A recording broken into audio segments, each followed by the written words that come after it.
Gratitude, the antidote for painful feelings and fuel for happiness. The struggle ends when the gratitude begins. Neil Donald Walsh. The longer I travel on my journey, the more I realize that gratitude is the universal antidote to painful feelings. In fact, it's the quickest route I know to happiness, which makes it a good idea to be grateful all day long. However, when we are in a low mood or something knocks us off course, it can be easy to forget just how many amazing things there are in our lives to be grateful for, even just in one single day. It's as if a setback erases our memories of all the good things and it feels like nothing has ever gone right for us. Like so many things in life, it takes daily practice to develop gratitude. As a wise anonymous person said, gratitude is not the result of things that happen to us. It is an attitude we cultivate by practice. So just how can we practice being thankful and bring more of this into our lives? For me, my gratitude diary is the single most effective tool to date in my self-development. It's not a chore, but a practice that is essential to my well-being, combined with meditation to relax and focus on the present moment. I want to share with you just how I approach this, in the hope that it might support and inspire you too. A few mornings ago, I woke up very early feeling low, worried, and anxious, and didn't want to get out of bed. I had suffered a lack of sleep from worrying, and nothing seemed worthwhile. I was full of fear and doubt about the less conventional path I had chosen for my life. Shouldn't I be following the 9-to-5 work routine like everyone else?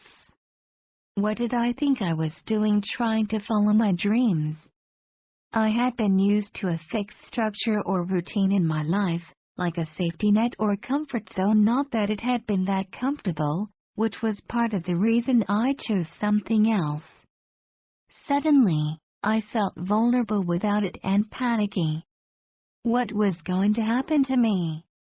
My inner critic was working overtime, and I was momentarily in the grip of my fears.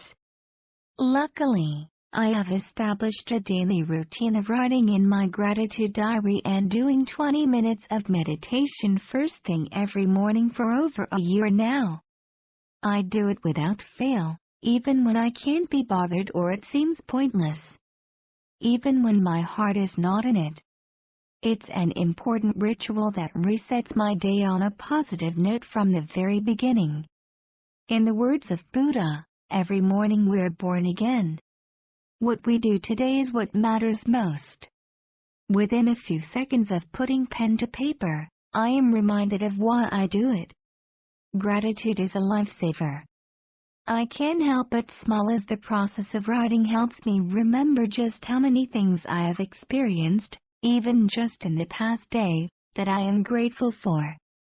It's not so much the words on the page, but the process of recalling the memories and writing them down. This also makes me feel, again, the enjoyable emotions that I felt at the time I experienced these things, so it reinforces the positive feelings and sets up a sort of loop of gratitude and of happiness. In the words of another anonymous speaker of wisdom, when you smile about the life you live, you end up living a life worth smiling about. So, here are my tips for how to establish and maintain an effective daily gratitude practice. Pick a time of day that suits you. The morning is without a doubt the best time for me to write my diary. It sets me up for the day. Not only do I have the chance to review all the wonderful experiences of the day before, but this programs my mind, right at the beginning of my day, to look for things to be thankful for in everything I do. I also know people who write such a diary in the evening so that they go to bed having reviewed and appreciated everything in that day. Try different times of day to see what works best for you as an individual rather than subscribe to how other people approach this. Fake it till you make it. Write things down even when it feels insincere. If you are feeling low, It is a great opportunity for this practice to help lift your mood. You would be surprised how quickly your mood can change for the better, even from the time you start writing to when you have finished. If you can't think of anything to be grateful for, start with what seem like small things. The fact that you are alive today, you have a roof over your head, you have food in your belly, you have your breath. Not only does it bring you oxygen, but it gives you access to calmness and the present moment. The list goes on, and writing one thing leads to another, until you realize just how much there really is. Do it every day. Make this part of your daily routine. Even if your mood doesn't change immediately, persist with the practice. To me, it seems that, like meditation, it has a cumulative effect. So, even if you don't notice the difference in your mood over the first few days or weeks, don't give up. It builds a reserve of gratitude in you that will eventually affect every moment of your life. I know this might sound too good to be true, but this practice really does start to seep into every aspect of your life. Set aside the time to do this as a gift to yourself. It is easy to say that we don't have time to do things. However, using that excuse means we often cheat ourselves out of practices that would really benefit our well-being. My diary writing takes me 10 minutes before I get out of bed in the morning. I keep my diary next to my bed, and it's the first thing I do after opening my eyes. To wake up to gratitude is the best way to start my day. Along with 20 minutes of meditation, once I'm fully awake and feeling positive from my diary writing, my whole pre-breakfast routine takes me just 30 minutes. Actually, sometimes I go for a run too, if I feel like it. Another great way to start my morning. I avoid the urge to check emails or social media. This is my sacred time that is set aside each morning for me. It's a way of starting the day as I mean to go on, by taking care of myself. Try a format that works for you. I love writing, so that is a format that suits me. However, if that doesn't work for you, try something else. What about drawing? A video diary is another option, or an audio version. Another option is to write something you are grateful for on a piece of paper and put it into a jar.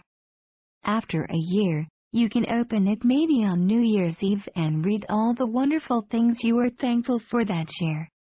Again, don't be swayed by the way other people are doing it. If you don't enjoy the process, then you won't keep up the practice. Do what appeals to you. Don't put unnecessary pressure on yourself. If you set a target of 2 pages of gratitude diary every day, you are unlikely to keep the practice up for long. Set yourself a goal that is easily achievable and doesn't feel like a chore. My commitment to myself as part of a longer list of self-care promises was to write just 3 things a day. Anyone can write just 3 things. You will be surprised, though, how easily 3 things can turn into a lot more. Because I know I only need to write 3 items, I am relaxed and not pressured. This means that I invariably end up writing a whole page, maybe more, just because I want to and because the gratitude flows easily. You would be surprised, once you get started, just how many things there are to be grateful for. Actively choose gratitude. Your mind is a powerful and adaptable tool. If you program it to be a certain way, including with the language you use to yourself, then it will learn to be that way. If you program it to look for and celebrate things to be grateful for, then it will learn to do that for you. As Buddha is quoted as saying, the mind is everything. What you think, you become. It's our choice, and it's a simple question really. Do I want to spend the day being miserable, or do I want to choose to do something about it and shift my attitude? As Wayne Dyer said, be miserable. Or motivate yourself. Whatever has to be done, It's always your choice. See things to be grateful for in every occasion.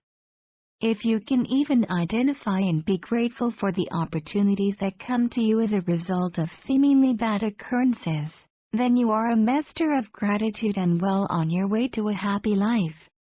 The ultimate example of this is perhaps famous haiku poet, Basho, when he wrote, "Since my house burned down, I now own a better view of the rising moon." Mine is just one approach to keeping a gratitude diary. Maybe you do yours differently. Or maybe you have another gratitude practice that works for you. I would love to hear what you do to focus on an attitude of gratitude.